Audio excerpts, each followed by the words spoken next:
I, 22F, need advice about something that happened yesterday, but first I need to explain how I got here. I met Blake, 22M, during my sophomore year at university through our mutual friend Vivian. Vivian and I had been best friends since high school, and she met Blake in one of her classes. She thought we would be perfect together because we were both studying business and had similar interests. At first, I wasn't interested in dating anyone. I had just gotten out of a messy relationship with my high school boyfriend who had cheated on me with one of my classmates. But Blake was persistent in a sweet way.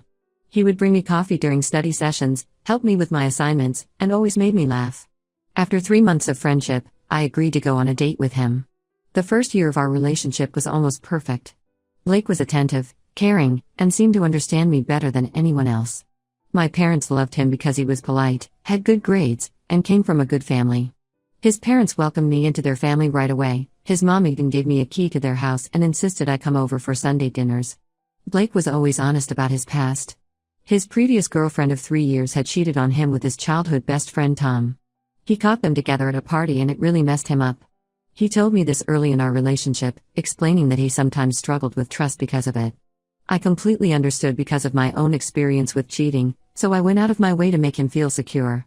I showed him my phone whenever he asked, let him know where I was going and who I was with, and even stopped talking to some male friends because it made him uncomfortable. Looking back, I realized these were red flags, but at the time I thought I was just being a supportive girlfriend. The first real problem came 6 months into our relationship.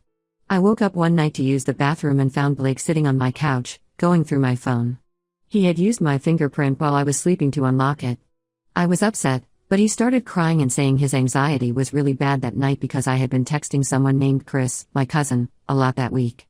After talking it through, I told him I understood his insecurities but going behind my back wasn't okay. I made it clear that if he ever wanted to look at my phone, all he had to do was ask and I would happily show him. He promised it would never happen again, and I believed him. Things were good for a while after that, but small controlling behaviors started creeping in. He would question every male who liked my Instagram posts. He got upset if I took more than 30 minutes to reply to his texts. He wanted to know who I was Snapchatting and why.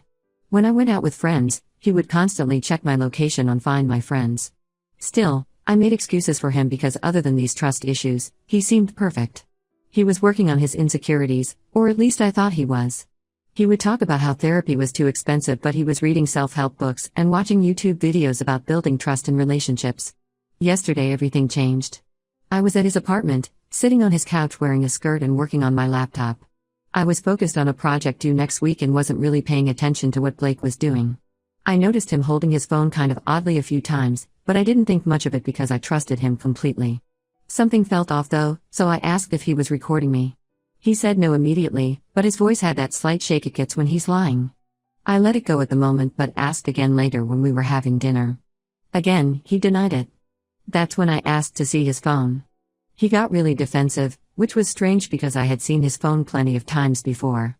After I kept insisting, he finally broke down.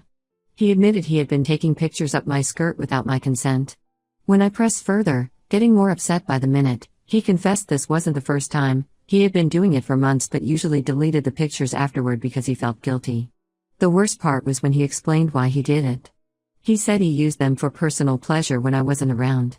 He had dozens of pictures of me in vulnerable positions, changing clothes, getting out of the shower, sleeping.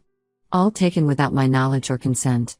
I was completely devastated because we had explicitly talked about inappropriate photos before. Early in our relationship, he had asked if I would send him some revealing pictures. I told him I wasn't comfortable with that kind of thing because my ex had shared private pictures of his previous girlfriend with his friends. Blake had seemed to understand and respect that boundary completely. Now I find out he's been violating that boundary and my trust for months. We had a long talk where he broke down crying, saying he was ashamed and sorry.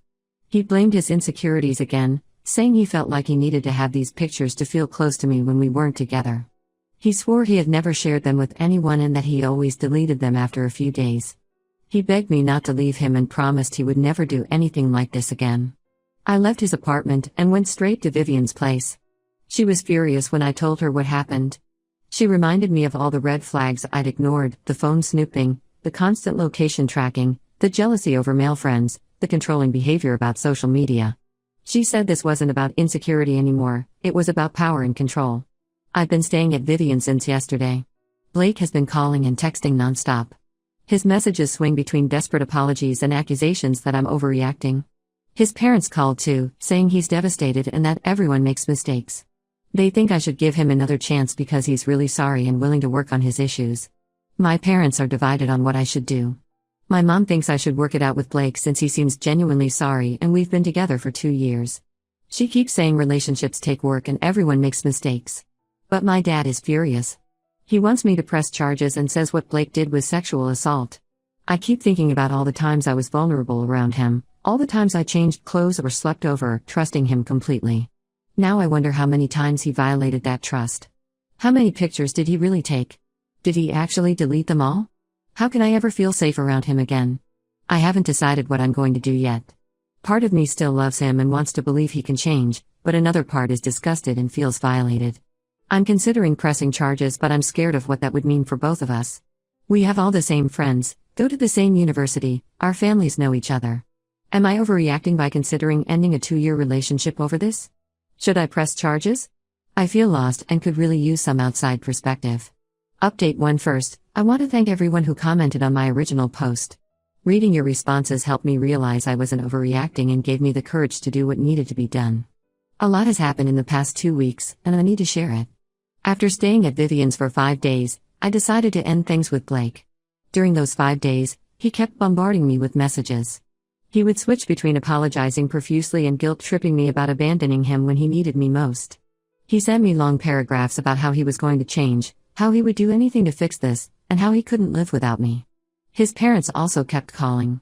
His mom even showed up at Vivian's apartment one morning with breakfast, trying to convince me that Blake was just going through a rough time.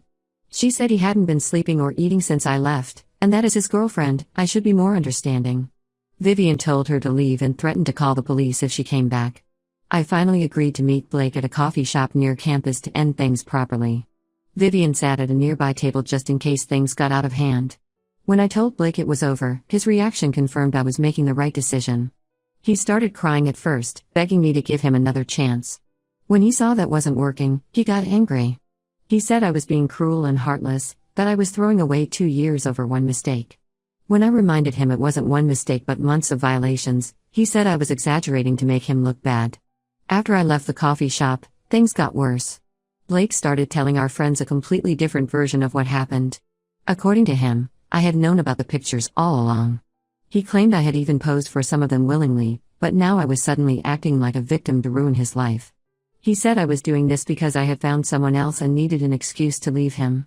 Some of our mutual friends actually believed him. People I had known for years started sending me messages calling me horrible names. They said I was destroying Blake's life over nothing, that I was making a big deal out of some harmless pictures. One girl even said all boyfriends take pictures of their girlfriends and I was being a prude. The real bombshell came 3 days ago when I got a message from Amy, Mark's girlfriend. Mark is Blake's best friend from high school, and Amy and I had hung out a few times but weren't close. She asked if she could come over to Vivian's place because she needed to tell me something important in person. When Amy arrived, she was clearly upset. She showed me her phone, specifically some messages she had found on Mark's phone. Blake had been sharing the pictures he took of me with Mark. Not just 1 or 2 pictures, but dozens of them. They had been exchanging these types of pictures of their girlfriends and other girls for months. Amy was devastated because she found pictures of herself too. I felt sick to my stomach. Blake had sworn to me that he never shared the pictures with anyone. He said he deleted them right after taking them because he felt guilty. But here was proof that he had been lying. He and Mark had been treating this like some sort of sick game. I confronted Blake through text about sharing the pictures. His response showed his true colors. He said if I went to the police, he would tell everyone I had given him permission to take and share the pictures. He said he would make sure everyone knew what a liar I was. Then he threatened to send the pictures to my family and my internship supervisor if I tried to ruin his reputation. Vivian and Amy convinced me to document everything. We took screenshots of all the threats, saved all the messages where he admitted taking the pictures without consent, and backed up the evidence Amy found on Mark's phone. Yesterday, we went to the police station together to file reports. The female officer who took our statements was incredibly understanding. She said this kind of blackmail and revenge porn threat is sadly common, but they take it very seriously. She also mentioned that since Blake shared the pictures without consent, it violates several laws. When Blake's parents found out about the police report, they completely changed their attitude. Instead of begging me to forgive Blake, They're now saying I'm making everything up for attention. His mom called my mom and said I was mentally unstable and needed help. She said Blake was the real victim and I was trying to ruin his life because he wanted to break up with me. Thankfully, my parents are now fully supporting me. Even my mom, who initially wanted me to work things out with him, is furious after hearing about him sharing the pictures and threatening me. My dad went to Blake's house to confront him, but thankfully Blake wasn't home. I really don't need this situation getting more complicated. The police are investigating both Blake and Mark. They've seized their phones and computers, and they're taking this very seriously.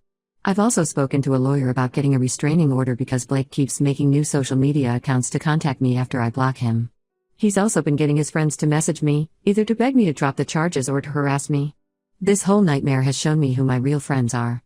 Most of our mutual friends have chosen sides, either they believe I'm lying for attention, or they're horrified by Blake's behavior. Vivian has been incredible through all of this, letting me stay with her and supporting me every step of the way. Amy's willingness to come forward with what she found really helped strengthen the case against Blake and Mark. I'm still processing everything that's happened. I never imagined Blake could be this kind of person, capable of not only violating my trust but also threatening and trying to intimidate me. I'm scared about what might come out during the police investigation, but I know I'm doing the right thing by standing up for myself. I'll update again when there are new developments. Right now, I'm just trying to stay strong and focus on my classes while letting the police do their job. Update 2: the situation has exploded far beyond anything I could have imagined. The police investigation uncovered something much darker than just the pictures Blake took of me and Amy. They found a private Telegram group where Blake and Mark had been sharing inappropriate pictures of multiple women for years. Some were their ex-girlfriends, some were female friends who trusted them, and some were even girls they barely knew. When the police seized Blake's computer, they found folders organized by women's names. My folder had over 200 pictures taken without my knowledge over our entire relationship. But I wasn't even close to being his only victim. They found pictures of at least 5 other women. The detective said there might be more they haven't identified yet. The most shocking discovery was that one of the victims was Blake's cousin Emma. She's 19 and had stayed at Blake's apartment for 3 weeks last summer while doing a college visit program. The pictures of her were different. They were taken while she was sleeping. When the police contacted her, she broke down and revealed something horrible. Blake had been touching her inappropriately while she was asleep. She said she woke up once to him doing this but pretended to still be sleeping because she was terrified. She never told anyone because she was ashamed and afraid nobody would believe her. The investigation also revealed the full extent of Blake and Mark's operation. They had been doing this since high school, starting with their first girlfriends. They had a system: they would gain a girl's trust, take pictures without consent, and share them with each other. The messages they exchanged about their victims were disgusting. They treated it like a game, comparing techniques for taking secret pictures and bragging about their collections. Both Blake and Mark were arrested last week. When news of their arrests spread through campus, 3 more girls came forward with similar stories. 2 were Blake's ex-girlfriends from high school, and 1 was a girl who had briefly dated Mark last year. The university has suspended both of them pending their own investigation, as many of the pictures were taken on campus property. The most surprising change has been in Blake's parents' attitude. When they learned about Emma, they finally stopped defending him. His mom came to my apartment crying, but I refused to see her.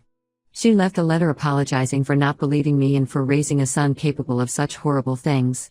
She wrote that she had always known something was off about Blake's relationship with women but had chosen to ignore the signs. She also revealed that she had found inappropriate pictures on his computer when he was in high school but believed him when he said his girlfriend had sent them willingly. Our entire friend group has fallen apart. Those who initially sided with Blake and called me a liar are now sending apology messages. They're saying they had no idea about his true nature and feel terrible for not believing me. One girl, Rachel, who had been particularly vocal about me making false accusations, revealed that Blake had also taken pictures of her at a party last year.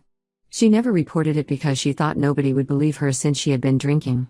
The university is now conducting a full investigation into both Blake and Mark's campus activities. They're particularly concerned because Mark worked as a resident advisor at one of the freshman dorms last year. They're trying to identify more potential victims. The hardest part of all this has been reading the messages Blake and Mark exchanged about me. The police had to show me some of them as part of their investigation. The way Blake talked about me, like I was just an object for his entertainment, made me physically sick.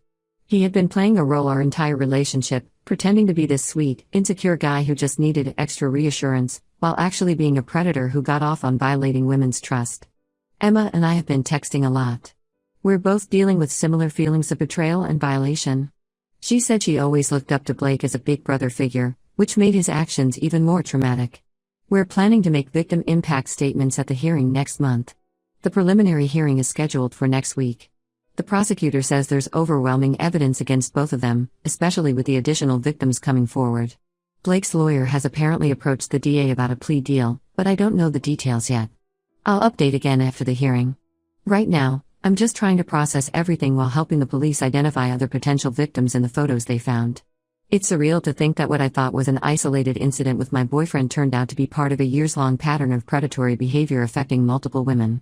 Update 3. I've spent a long time thinking about whether to write this final update, but I feel like I owe it to everyone who supported me through this nightmare.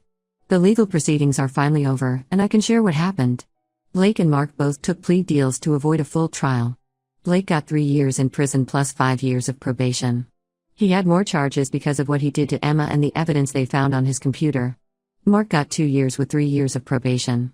They both have to register as sex offenders, and they're banned from ever working in education or any field involving access to private spaces. The university expelled them both after their own investigation found evidence that they had used Mark's position as an RA to access girls' dorm rooms. 3 more victims came forward during the university investigation, bringing the total to 11 women. The school offered counseling services to all the victims, but honestly, that felt like too little too late. Emma and I have become surprisingly close through all of this.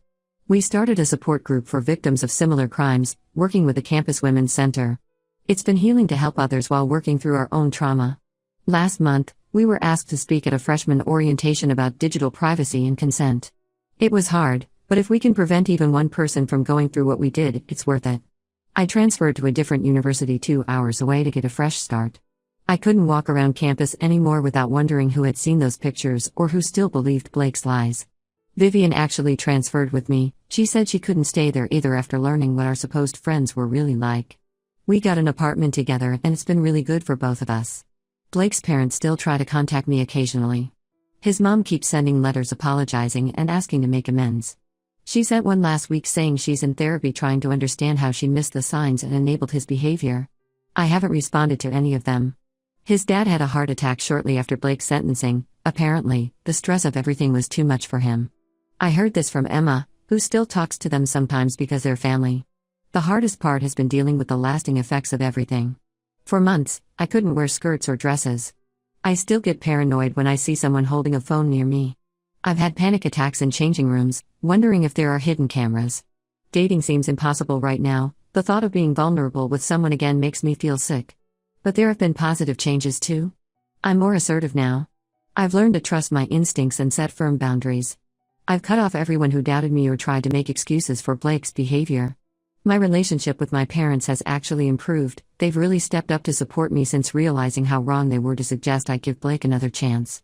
One unexpected outcome was that Mark's girlfriend Amy and I have become good friends. She moved to the same city as me to start fresh too. We meet for coffee every week and talk about moving forward. She started dating again recently, which gives me hope that maybe someday I'll be ready too. The support group keeps growing as more women come forward with similar stories. It's heartbreaking to hear how common this is, but empowering to create a space where victims can support each other. We're working with a lawyer to create resources for others going through similar situations. I won't be updating again. This chapter of my life is finally closed. To everyone who supported me through this, thank you. And to anyone going through something similar, trust your instincts, document everything, and don't let anyone make you feel crazy for standing up for yourself. As hard as everything has been, I know I made the right choice that day when I decided to go to the police. Sometimes the hardest decisions lead to the most necessary changes.